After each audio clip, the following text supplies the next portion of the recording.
Hello there guys, welcome to one of my live videos, and on this video there is lots to negotiate about, so let's delve straight into the topic. Topics, I am going to be, giving you Manchester United's best formation. Of course, some people may disagree with me on, this topic of when I give out my best formation out, but I think I've mentioned it to you guys before. Because obviously, like Mike Phelan's come out recently, one of the assistants is our number two, is Mike Phelan, and he's outlined the reasons why Ole Gunnar Solskjaer has changed formation a lot throughout the course of this season. Now, as you all know, Solskjaer has gone with a 4-2-3-1 formation a lot throughout the course of this season, but some people think, we look very, very expansive in that with that 4-2-3-1 formation, but I don't think that 4-2-3-1 formation suits our standards, but that's my own perception. Everyone's got a different perception on that. For my own perception, I think we look more expansive with that 3-5-2 formation, to be quite honest with you. But I think actually, Mike Phelan's come out and said that, his best formation is the 3-4-3, I think he said. So that's actually, very, very rare, is the 3-4-3.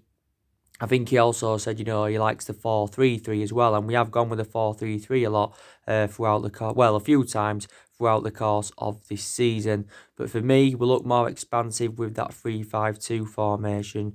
We do look very, very good with three at the back because, when we've gone with three at the back in some games this season, we have got positive results. Don't forget, went with three at the back against Liverpool and got a 1-1 draw with them at Old Trafford earlier on in the season. I think we went with three at the back against Manchester City when we beat them 2-0 just before the football season that got suspended. I think we went with three at the back against Chelsea, of course, when we beat them 2-0. So there you go. So I think, when the football season does eventually resume, and like I confirmed with you guys yesterday, the Premier League will return within weeks. They haven't given an exact date yet, but it will return within weeks. Games, of course, will be played behind closed doors for public health reasons. And I think, games may be free to be aired on television. They're going to be free to be aired on television. Of course, because games are going to be played behind closed doors. Don't forget, the Premier League want the season to end by the 31st of July, so the Champions League and Europa League games can be played in August. Obviously, don't forget the Premier League held a meeting last Friday to establish plans for the remainder of the season. Obviously, they've had quite a few meetings, to discuss, when the season's going to resume and when the season's going to end. Obviously, quite a few weeks ago, there was talks of the season finishing on the 30th of June. Obviously, there was talks about the season starting on the 6th of June, then the season starting on the 8th of June. But, we'll just have to see what happens. Obviously, we're in lockdown till May the 7th. Hopefully, government can ease their restrictions on May the 7th. And if that was to happen, then I think, Man United are planning to get back into training in May. So there you go and that. But yeah, so my best formation would be the 3-5-2 formation, definitely in that. So yeah, so that's the latest news on that. So that is my best formation. I still don't think Ole Gunnar Solskjaer knows his best formation as yet. So I think that's something he has got to address. Now, the next two topics, I am going to be giving you a player's review. Yeah. And then after that topic, I am going to be giving you a review on Manchester United's season so far, obviously, up until it got suspended. So they're the next two topics. So yeah, so now I am going to give you a player's review, or a squad review, same sort of thing.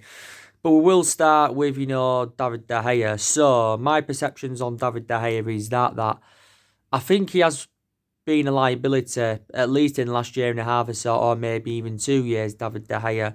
Now, of course, David De Gea has been a long servant at Manchester United. David De Gea is now into his 9th season at the football club, and he has enjoyed 8 years here. And David De Gea has been here since the Alex Ferguson era. Of course, don't forget, we paid around £17 million for David De Gea from Atletico Madrid back under the Alex Ferguson era. So yeah, he has been a long servant at Manchester United as De Gea. So yeah, he has been here since the Alex Ferguson era. But I've got to make an admission, and I think I've mentioned this before. I think David De Gea still enjoyed a good 6.5 years out of the 8 years or so he has been here, because De Gea is still regarded as one of the best goalkeepers in the world overall. David De Gea has won everything domestically at the football club. He's won the club's play of the year, is it 4 times out of the past 6 seasons, reflecting on his good run of performances, David De Gea. So I have got to give him a hell of a lot of credit. I think he's in his late 20s now. De Gea is like, what is he, 28 or 29 years of age. Don't forget, last September he signed a new long-term contract at the club worth around 375 grand a week. So David De Gea, is the highest paid at the club, and is the highest paid goalkeeper in the world. Now, I did say, didn't I, I'm very sceptical that David De Gea will leave when the transfer market does reopen. But I think, he could leave maybe within the next couple of years. So maybe he'll leave in the foreseeable future, will David De Gea. Obviously, I still think he'll be our number one next season, will De Gea, more than likely.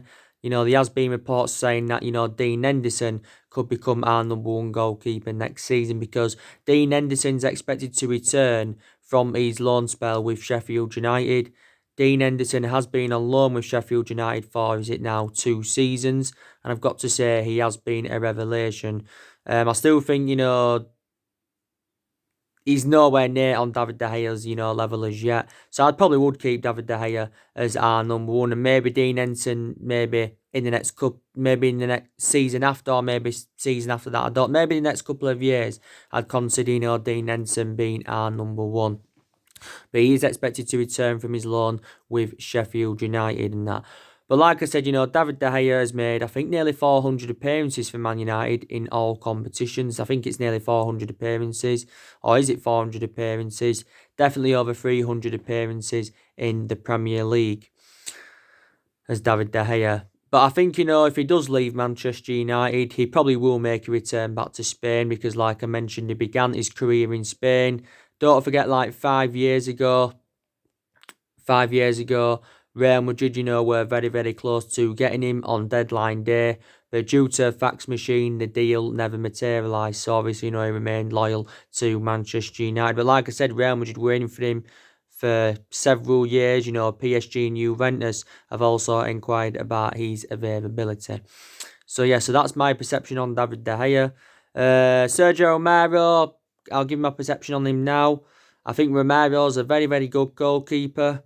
He's not on, obviously, he's not on David De Gea's. He's not David De Gea's calibre, is he? Sergio Romero. But I've got to say, he's a very, very good backup goalkeeper, Sergio Romero.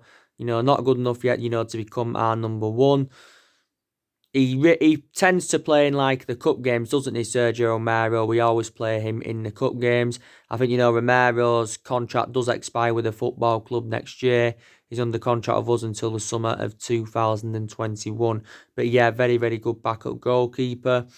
My perception on Lee Grant is that, I think he needs to go, because Lee Grant's hardly played since his arrival from Stoke in the summer of 2018.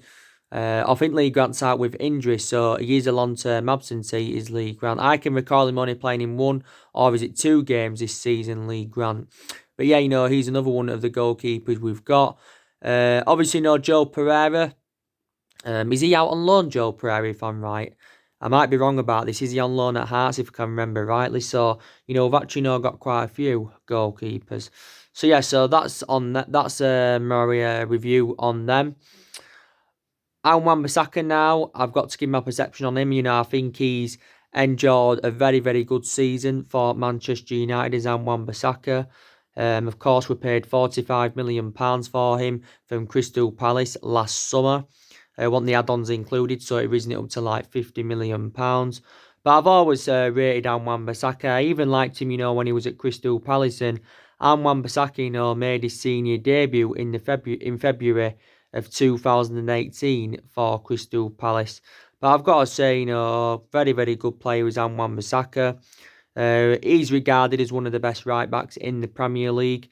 I think Wan-Bissaka's defensive contributions very, very good. He also can show good attacking intent, but I think defensively, he's better than, attackively, and Wan-Bissaka. But yeah, got to say, very, very good bye by Ole Gunnar Solskjaer. And obviously now Wan-Bissaka is our first choice right back, you know. But definitely, I think, Wan-Bissaka is the foreseeable future for Manchester United. I think he can be our right back for the next maybe 8, 9, maybe even 10 years or something like that. But probably, Wan-Bissaka is the best right back we've had for, several years. I didn't mind Antonio Valencia. Obviously, he left last summer. Valencia endured 10 years at Manchester United. He was a long-serving player. Obviously, we had Raphael at one point as a right back. Obviously, we had Gary Neville.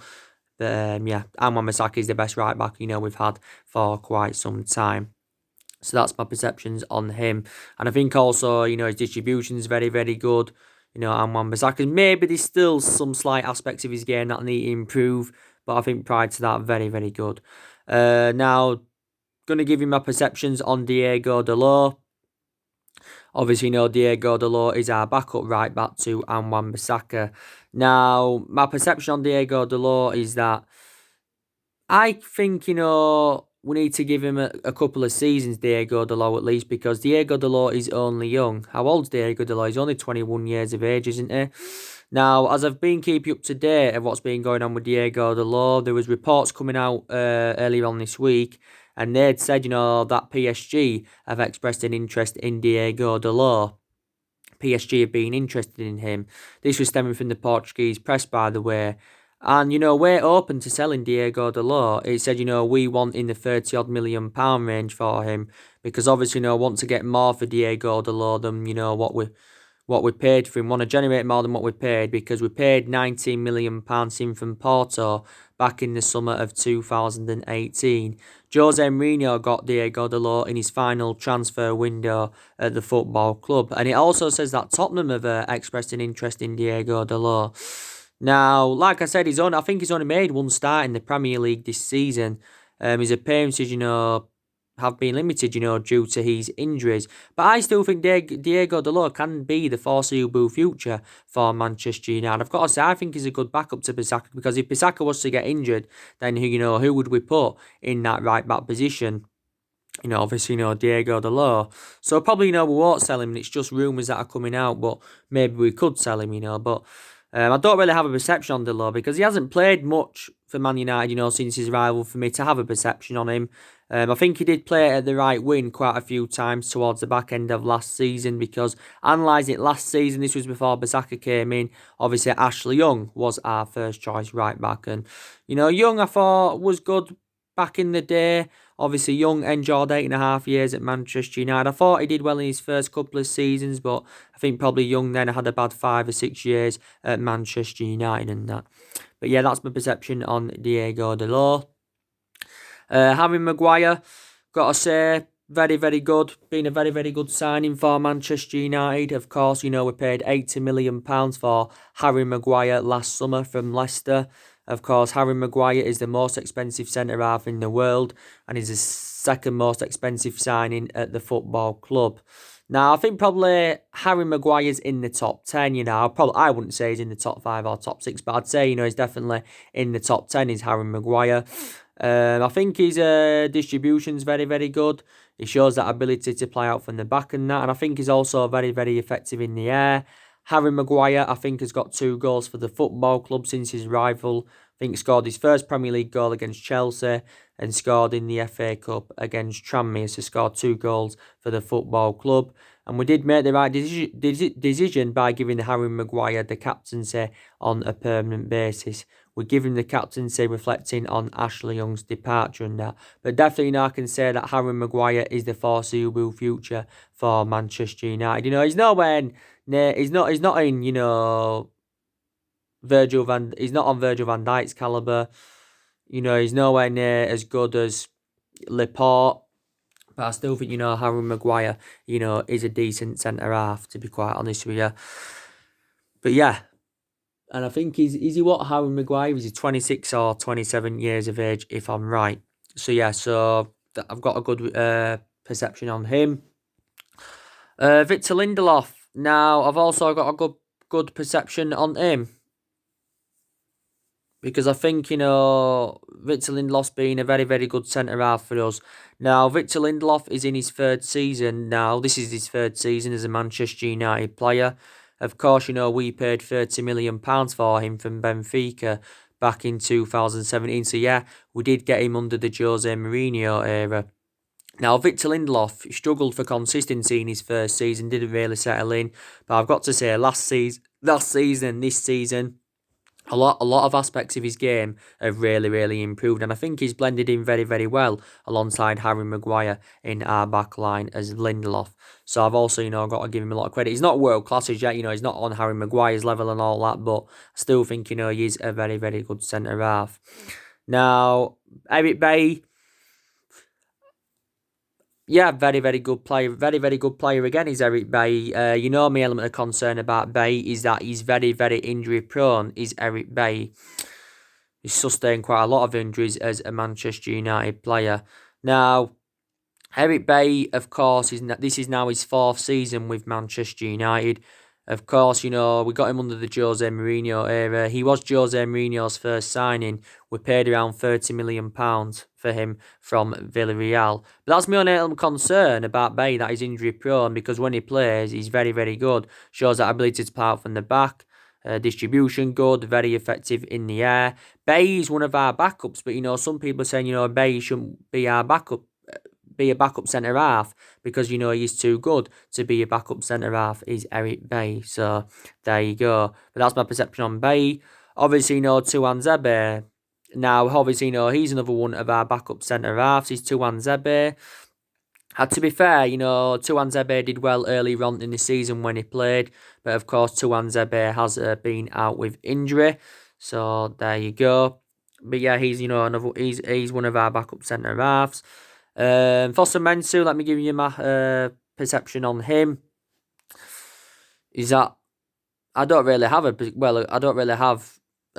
real perception on him because he's obviously been out injured for a while. We obviously loaned Fosu-Mensah out, was it to Crystal Palace and Fulham? I think, was it a knee injury he had? I think he actually, sustained this knee injury, when he was on loan with Fulham, Fosu-Mensah. So he has been out of injury for a long time. I think when the football season does eventually resume, he should be available, but he's going to find game time very, very difficult, isn't he? He's Fosu-Mensah. His versatility is good because he can play as centre half, full back, and a holding midfielder. Can Fosu-Mensah, but he's going to find game time very, very difficult. But yeah, so I don't really have a perception on Fosu-Mensah. If he gets game time under his belt, then I can have a perception on him then. But still probably say he's the foreseeable future for Man United. Because obviously, don't forget he recently signed a 1-year extension. Of course, you've got Phil Jones. He's obviously, there. Like Phil Jones, I think he's our 5th choice centre half. I've got, bad review on, Phil Jones. Very, very inconsistent. Phil Jones is one of the players I expect to leave Manchester United when the transfer market does reopen. Of course, Jones has been a long servant. Jones is now into his 9th season at Manchester United. We've had him since the Alex Ferguson era. I think we got him from Blackburn, was it, for £17 million or just over £17 million. We made a mistake by giving him a new long-term contract last season. But yeah, he's definitely one of the players that does need to be moved on. Of course, we've got Chris Smalling. I can give you a perception on him. I know that he's on loan at Roma. We've loaned him out to Roma last summer. It did say, due to financial difficulties, though, Roma may not be able to get him on a permanent transfer, but I don't think, Man United will take him back. Obviously, Smalling did endure 9 years at the football club.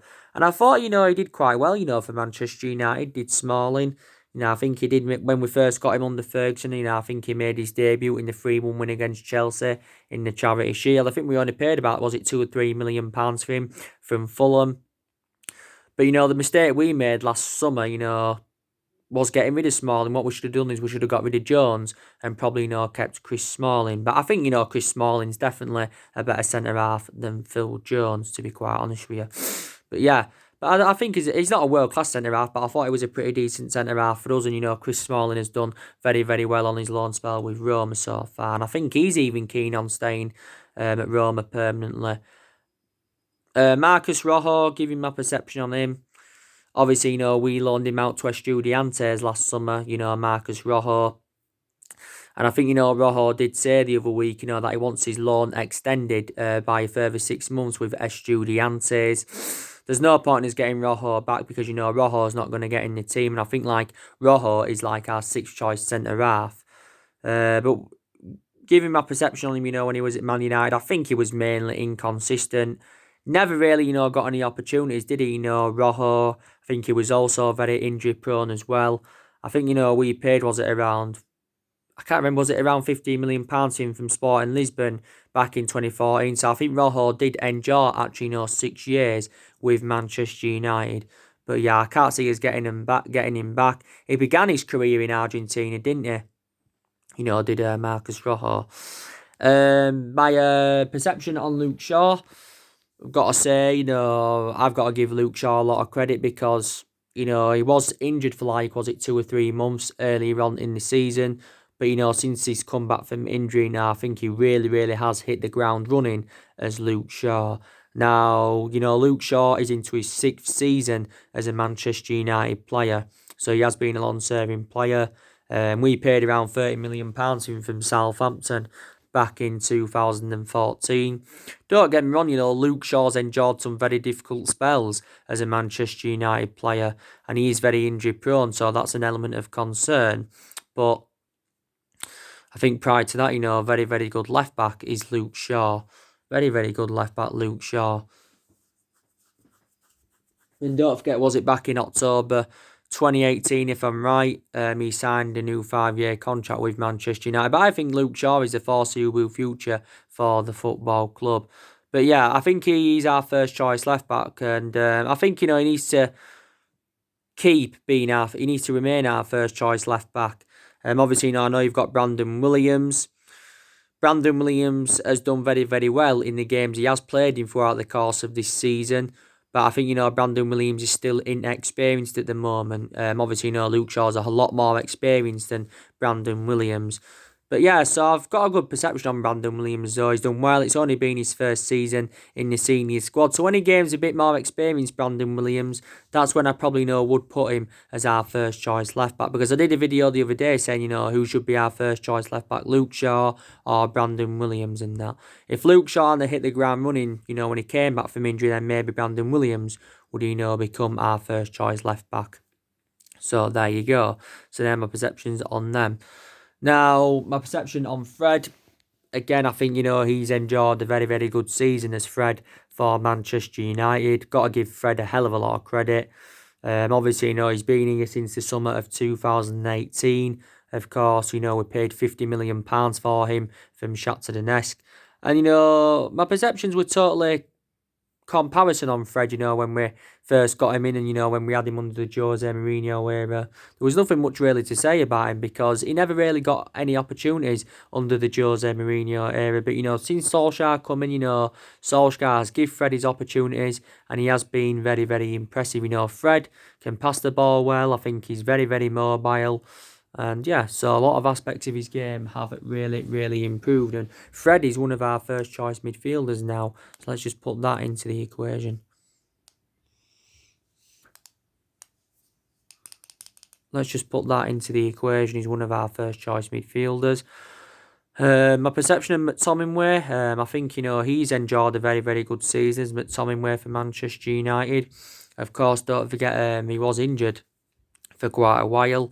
But I think even, since he's come back from injury, he has done very, very well. And I think, McTominay could be the foreseeable future for Manchester United if he keeps these good run of performances up. McTominay, of course, is one of our first choice midfielders now. But I think he goes well alongside Fred in that midfield. Matic, I've also got to, give him a lot of credit. Because I said, a lot of aspects of his game have really, really improved. Don't get me wrong, I've got element of concerns about Nemanja Matic. He's too slow. And obviously, he's aging up now as well, don't forget. Don't forget we triggered that 1 year extension on Matic's contract. Was it quite a few weeks ago, now reflecting on his good run of performances. Matic is now into his 3rd season as a Man United player. You know, we paid £40 million in from Chelsea back in 2017, and Matic has made over 100 appearances for the football club. But he's not one of our first choice midfielders, you know, he's like our 3rd choice midfielder is Nemanja Matic. So maybe you can say he's a good backup, is Nemanja Matic, definitely in that. You can say he's a good backup. Paul Pogba, my perceptions on him, I think, you know, since Paul Pogba rejoined the football club from Juventus back in 2016, I've got to say, I think, you know, he has endured a very, very difficult time. I think the vast majority of his performances at Man United have been totally comparison to his ones in Turin, if I'm going to be quite honest with you. You know, we paid £89 million for Pogba, so he is our most expensive signing. It still remains uncertain, you know, whether Paul Pogba is going to be staying or whether Paul Pogba is going to be leaving when the transfer market does reopen. Of course, I've been keeping up to date of what's been going on with Paul Pogba on a regular basis. But United fans have got different perceptions on him. Some United fans would keep him, and some United fans, you know, of course, would let him go. But there you go. So that's my perceptions on Pogba. You know, Pogba's been injured anyway this season. You know, he's only played 8 games due to his injuries and that. But I think, you know, he should play again for Manchester United. You know, I'm excited about the prospect of him playing alongside Bruno Fernandes in our midfield, because I think Pogba will go really, really well alongside Bruno Fernandes in our midfield. I really, really do. And if Paul Pogba and Bruno Fernandes were to play together in our midfield, you know, I think obviously Fernandes would play as number 10, which is his predominant position, and, you know, Pogba would play as the number 6. So let's just put that into the equation. Bruno Fernandes, my perception on him, definitely, you know, enjoyed a fantastic start to his Manchester United career. Of course, don't forget, reflecting on Bruno Fernandes' good performances, he won the Premier League Player of the Month for February. But I've got to make an admission, Bruno Fernandes is very instrumental. His decision making is very, very good. And definitely, you know, the foreseeable future for Manchester United. Definitely, you know, the best player, you know, we've recruited in Bruno Fernandes since the Alex Ferguson era. You know, we did pay around £65 million for him, with add-ons included. So he's on that list as one of our most expensive signings. I think Bruno Fernandes got, like, is it 3 or 4 goals? Three goals, and 4 assists. So he has enjoyed a fantastic start to his Manchester United career. We just need to keep Bruno Fernandes in that number 10, basically. Solskjaer is planning, you know, to partner someone up alongside Bruno Fernandes in our midfield. So yeah, you know, obviously, you know, Bruno Fernandes is one of our first choice midfielders. My perceptions on Jesse Lingard, definitely, you know, very, very inconsistent. Obviously, you know, Lingard is no longer first choice, because since the arrival of Bruno Fernandes, Jesse Lingard has found game time very, very difficult, to be quite honest with you. Like I said, reflect on the years Lingard has been at Manchester United, and reflect on his status at the football club. He should be putting much more better performances out. Now, Lingard's stats are atrocious. He hasn't registered 1 goal in the league for over a year, or 1 assist in the league for over a year. And Lingard, you know, has got exactly, I think, a year left remaining on his Man United contract. I think he's one of the players that's expected to leave. I think we've said, you know, we want around £30 million for him when the transfer market does reopen, because he has lost the confidence of Ole Gunnar Solskjaer as Jesse Lingard. My perceptions on Andreas Pereira, you know, again, very, very inconsistent. Pereira, you know, was playing regularly throughout the course of this season, but that was only due to the injury of McTominay. Andreas Pereira only became a regular last season anyway. I think Andreas Pereira has got a contract with the football club until 2023. So I think, you know, he's another player, you know, that Manchester United will move on, Andreas Pereira. Yeah. What? Do you know what I'm on about when you walk home from the pub and that? You never know in case you jump into bumholes. Yeah. Gina texted me that last night. Do you know what it is? What? When Kelly got attacked last night. Did he? They kicked shit out of him, all his eyes fucked. Oh, right. There's no need for it. Tracy's put it on Facebook. All I did was go for a takeaway at a quick stop. and he got attacked by a lass and 2 lads. Look at that. Yeah, no, I've seen it. Look at the state of that. That's bad, that, innit? Look at that. I know, yeah. Why do that? Bad, that, innit? They don't fucking do out to anyone, don't win. I know. There's no need for it. I know. It's Tracy put it on the site. You know his sister, Tracy Kelly? Yeah. She put, anyone see anything? To the 2 lads and lasses, to the 2 lads and lass who did this, can't wait to meet you, sick, arse, horrible bastards. Yeah. How can anyone do such a thing to anyone? To someone who is as drunk as he is, who was on his own, too. Can't even go for the takeaway these days. I am so fucking angry. Happened between shop, that's next to Rainville Flats, and Aston's. Walked the shortcut way up steps side at Rainville School to Aston's. Yeah. That's where he lives, at Aston's. You know what that'll be, don't you? Wankers who live in Rainville Flats. I don't know. I think they've been outside Quickstop and they've followed him. Yeah. But they haven't only done it to Wayne, they've done it to someone else as well, someone in the 20s and lettered him. Yeah. The wankers, aren't they? Yeah. Told you to get a taxi, told you. Yeah. If that ain't enough for you to get a taxi, no ever will be. Yeah. Get a stay out of that. Yeah. Bad, innit? It's fucking disgusting. Tracy got police and ambulance and took him to hospital. I bet his eye needs stitching. Wankers. Why do that? I know. Bad, innit?